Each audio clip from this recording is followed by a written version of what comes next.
Thank you, Shude. The first thing you want to ask yourself, anxiety, depression, is that is there any reason for it? Is there something that have triggered this anxiety? Then the second question you want to ask yourself is this level of anxiety and is this level of depression commensurate with the trigger? Then the third question is that has this gone on for too long? Then the last question is this anxiety and depression affecting my life? For example, if you want to cross a road, you should be anxious to be sure that a car doesn't hit you.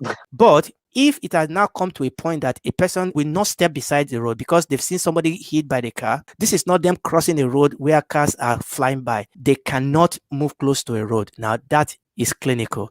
For example, I mean, when I lock my door, sometimes I will go back to see whether I locked the door. But when you have to go back 4 or 5 times, you've driven 2 minutes and you drove back again just to check that the door is locked. There's something is wrong. Dumb, that's a difficult one, but a good one.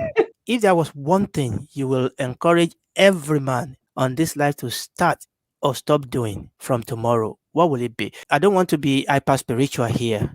I would say have a friend.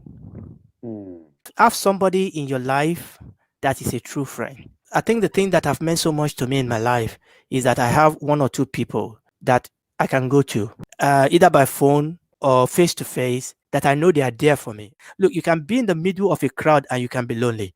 I think men today are very lonely, especially we are living in a world today where we don't even know what it means to be men again. We are living in a world today where they are telling us that it's actually a sin to be a man.